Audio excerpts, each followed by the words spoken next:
venho aqui mais uma vez mostrar um romance importante da literatura universal, que é Narciso e Goldmund.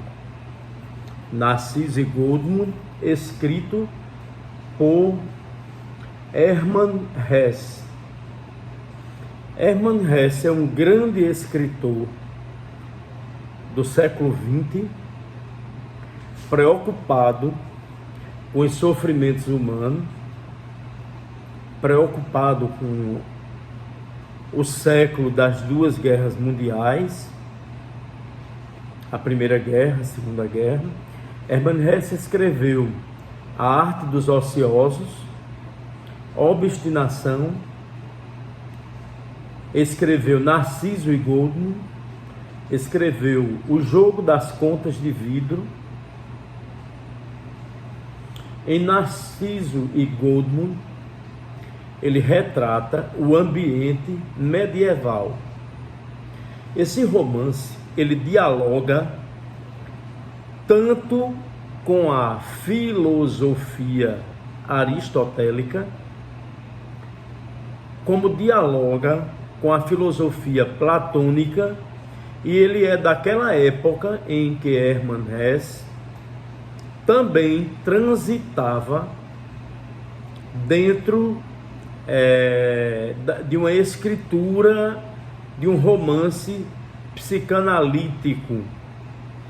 Então, o romance Narciso e Goldmund, ele é polifônico, dialoga com a filosofia platônica, dialoga com a filosofia aristotélica, dialoga com o pensamento medieval da patrística, da escolástica, principalmente da escolástica, e dialoga com o campo freudiano, a psicanálise, não é? Essa outra margem que trata do inconsciente, que trata do sujeito do inconsciente. Então ele é um diálogo entre dois personagens.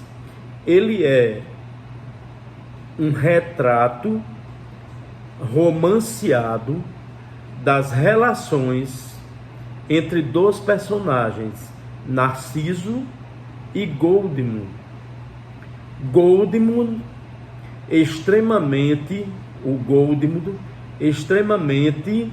voltado para a carne, para o fogo das paixões, para a Afrodite pandêmica, voltado para a arte, as pulsões sexuais e a sublimação na arte. Enquanto Narciso, ele é apolíneo, Goldmund é Dionísio, ele é dionisíaco. Narciso, ele é apolíneo, ele é voltado para a razão, a lógica, a contemplação passiva, as ciências aristotélicas. Portanto, ler Narciso e Goldmund é também ler sobre a Idade Média, principalmente do período da arte românica, já vindo para o gótico, não é? O período dos grandes mosteiros, das grandes escolas que ensinavam Aristóteles, que ensinavam o saber da patrística ou o saber da escolástica. Podemos também dizer o seguinte: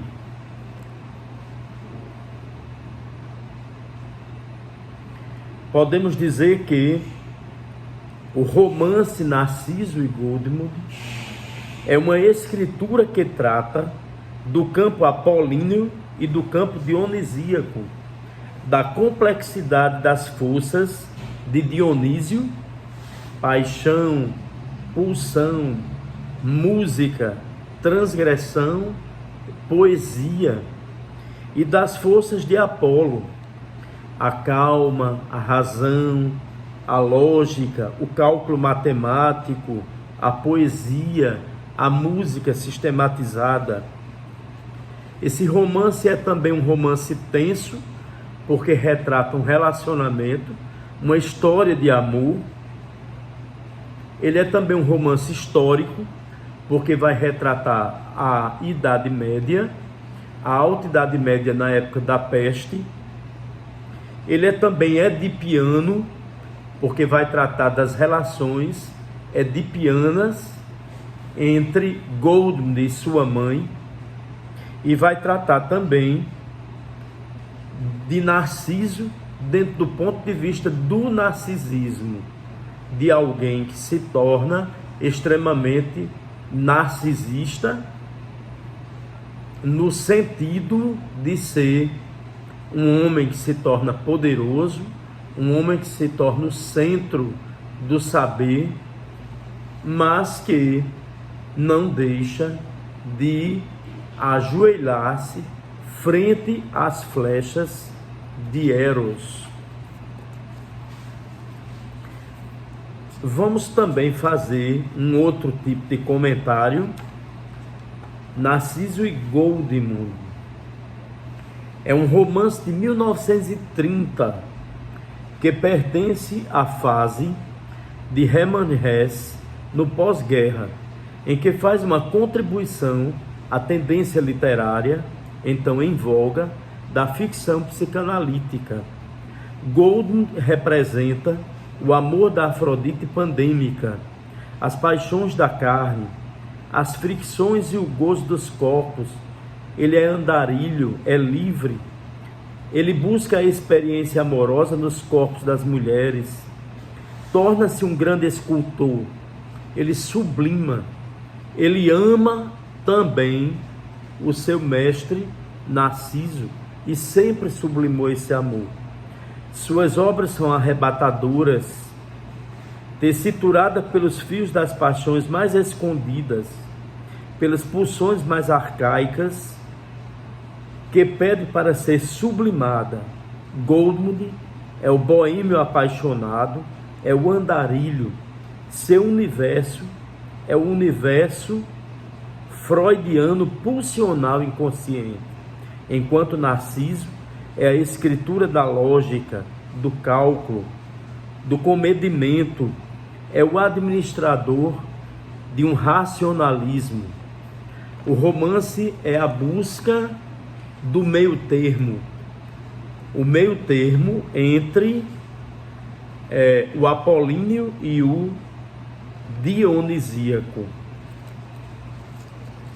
Uma outra coisa que é muito importante é que o romance, ele apresenta um período da história em que vivenciou-se na Europa a peste bubônica, que devastou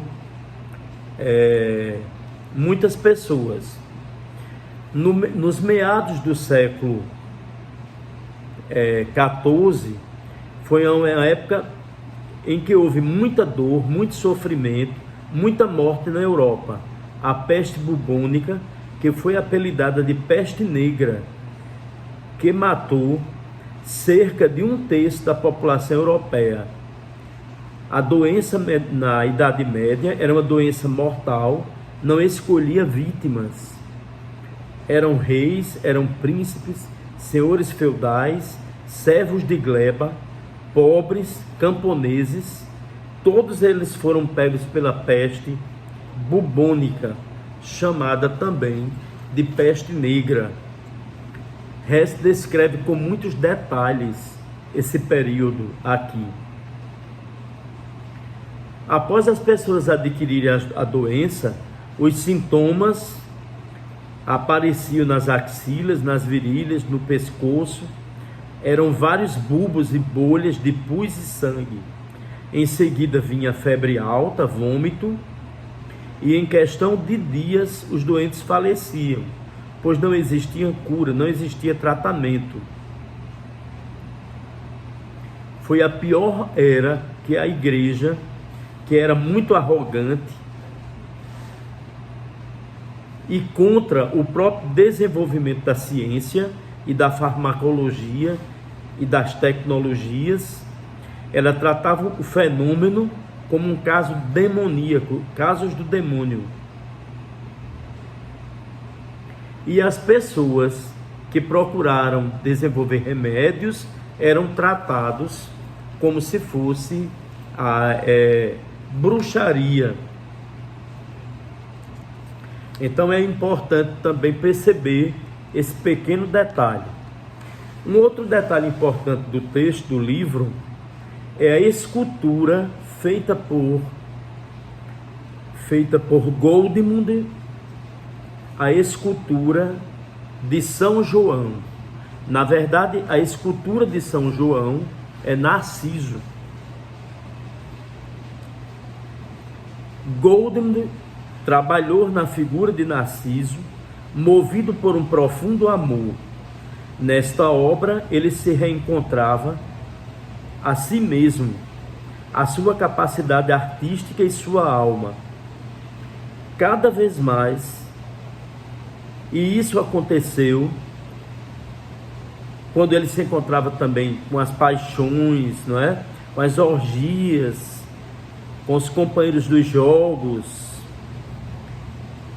Então, sempre ele era perturbado por essas pulsões inconscientes. E o momento maior de sua sublimação foi na feitura da escultura de Narciso.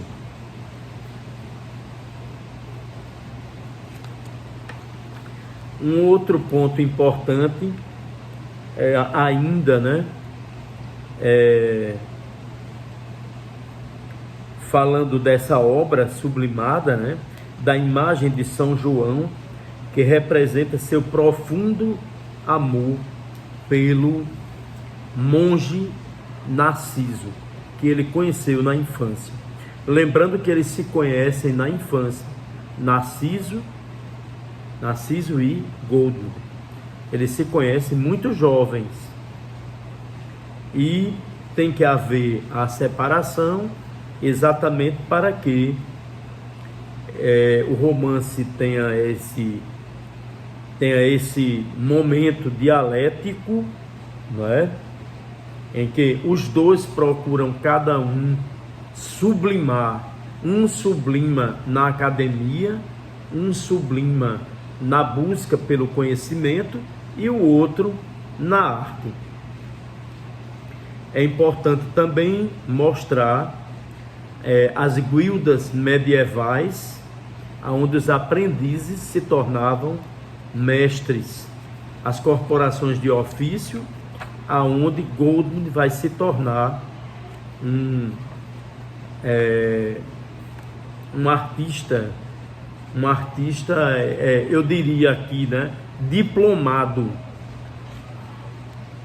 O reencontro de Narciso e Goldmund ocorre já no final do romance, quando Goldmund já está muito doente e eles não têm realmente tempo, para mostrarem um ao outro o quanto eles se amaram e o quanto eles se separaram para que esse amor não fosse objetivado.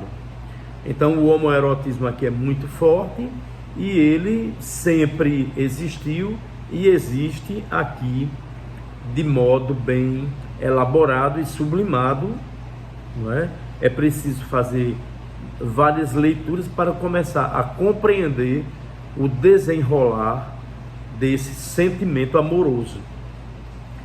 Então Narciso recebe Goldmund de volta à comunidade ao qual ele é o personagem mais importante, né, o monge que dirige aquela comunidade, e Goldwyn morre, falece exatamente perto de Narciso, não é? E eles ainda têm pouquíssimo tempo para mostrarem o quanto eles perderam parte do seu tempo, no sentido de que nunca conseguiram objetivar esse conflito amoroso que fez com que eles se separassem, quando na verdade eles desejaram um ao outro a vida toda. Então Narciso vai passar o resto da sua vida sofrendo, não é? Exatamente porque ele dedicou-se a uma construção científica, a uma construção de ensino, de pesquisa dentro das artes e da escritura aristotélica, e não teve o tempo suficiente para buscar o amor de Goldwyn.